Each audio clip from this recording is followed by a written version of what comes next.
I'm Attorney Ben Crump, along with Attorney Natalie Jackson, Attorney Paul Greinke, and Attorney Jennifer Houghton. We have the honor of representing the family of Sonya Massey. Present with us today is her son Malachi Massey, her uncle Raymond Massey, as well as his daughter Shadia Massey. Also with me and Ms. Haley is Cliff Jones, who's going to assist me today as we talk about the results of the autopsy.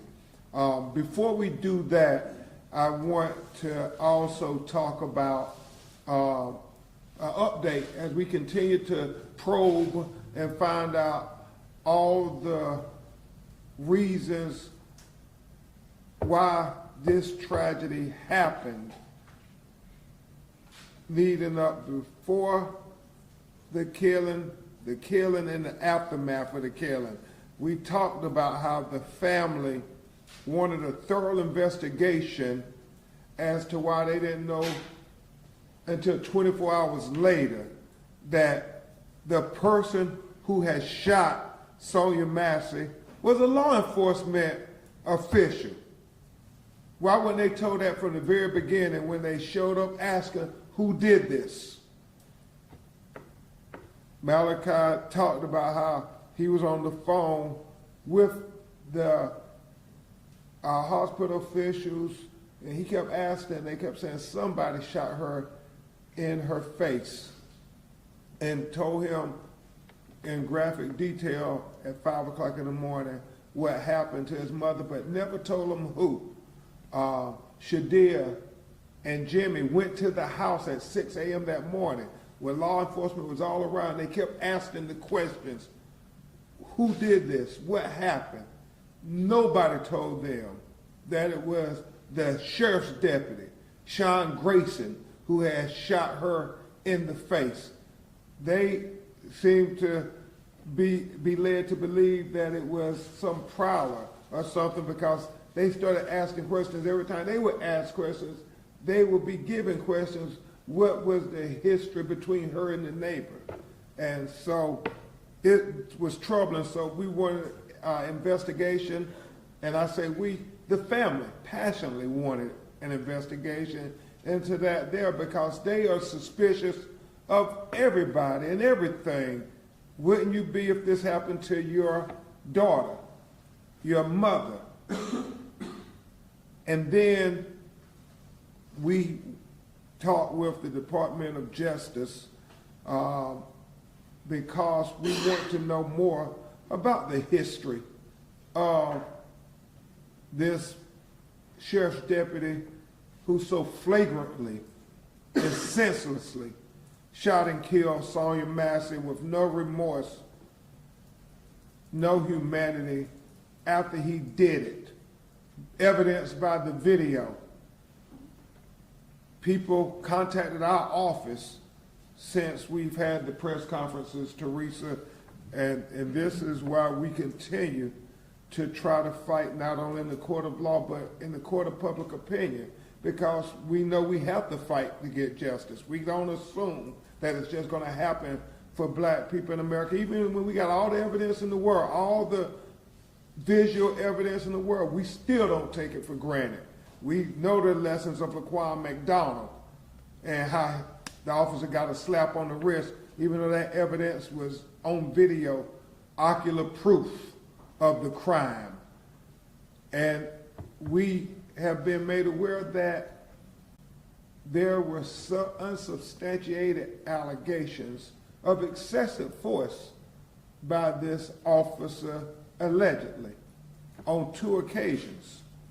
One dealing with an African American who received injuries from allegedly a tasing, but regrettably, before the findings were concluded, the individual wouldn't cooperate because apparently he was dealing with the criminal charges, and so he apparently didn't trust the system to do right by him. So we know that that individual is now considering coming forward.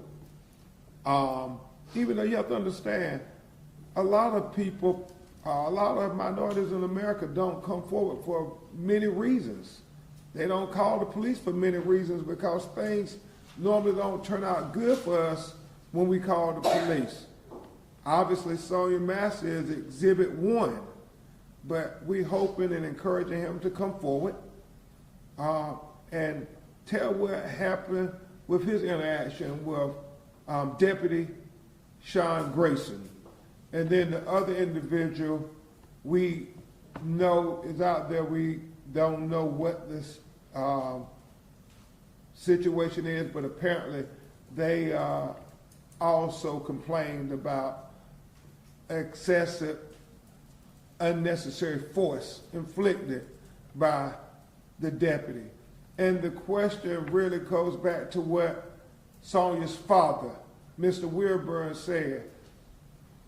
With the 2 DUIs, with the reprimand from the Army over serious misconduct, with the 6 different law enforcement agencies in 4 years,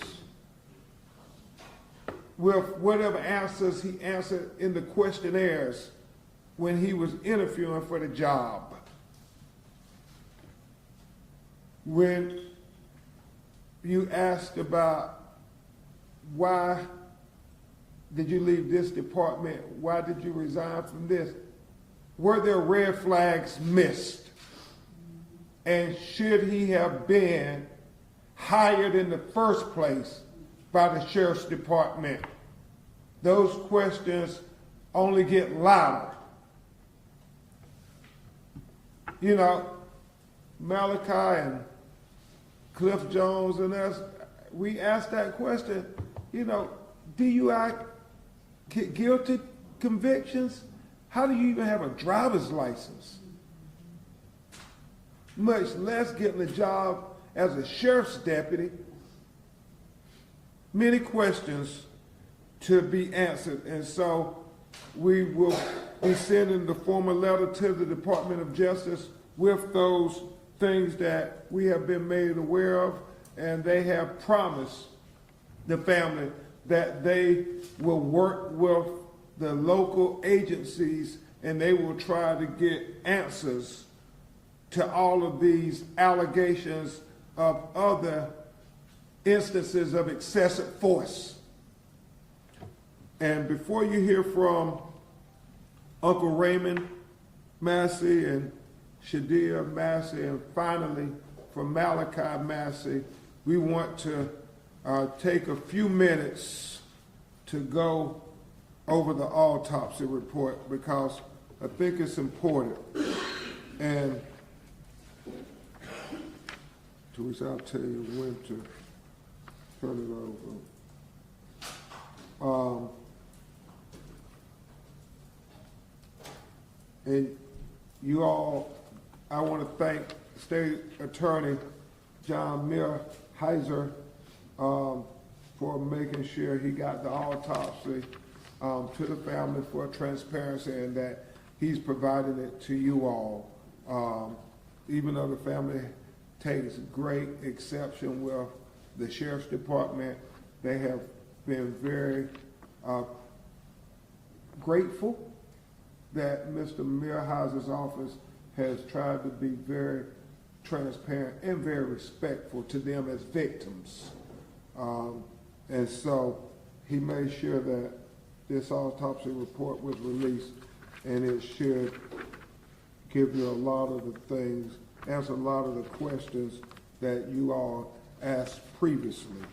The biggest thing on the autopsy are the findings, and we will go through those. The conclusion is based on the information available to me and on the autopsy findings. It is my opinion that Sonya Massey, a 36-year-old black woman, died as a result of a gunshot wound to the head. And then it goes on to in more detail. And it says the gunshot wound of the head. A, the entrance was beneath the left eye. The injury, proliferation of the left internal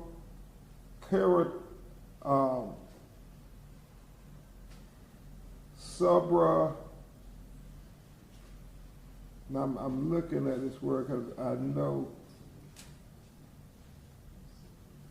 it's not subdural artery, but it's an artery that is the blood vessel right beneath her eye.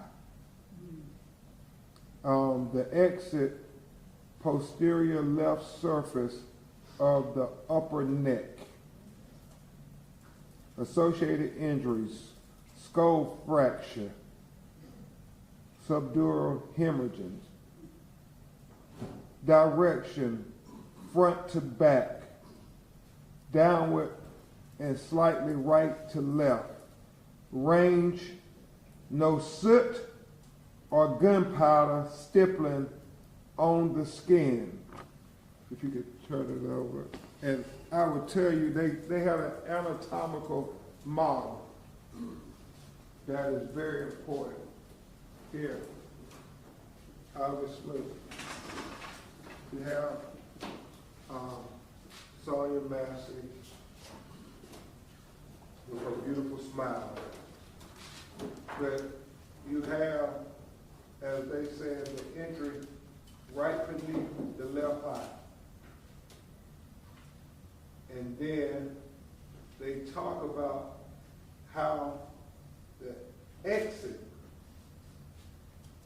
is posterior left surface of the upper neck, below the ear, below her hairline. Now, why this is so significant, is it confirms that Deputy Sean Grayson shot in a downward trajectory. He shot in a downward trajectory. This autopsy findings, coupled with the video where we see her ducking, saying, "Sorry, sir, sorry."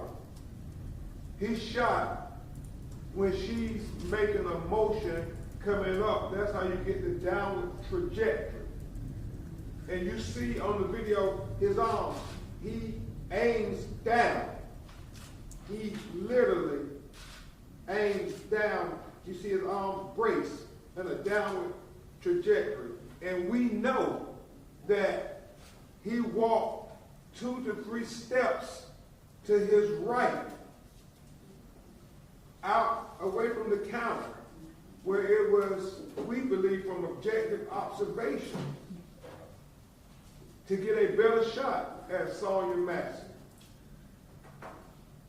And when Sonya Massey was staring at the barrel of his gun, we see on the video what she did. She stooped down and said, "Sorry, sorry." And we believe that the bullet, the shot, was shot while she was in a stooping position coming up. And that's how you get the downward trajectory.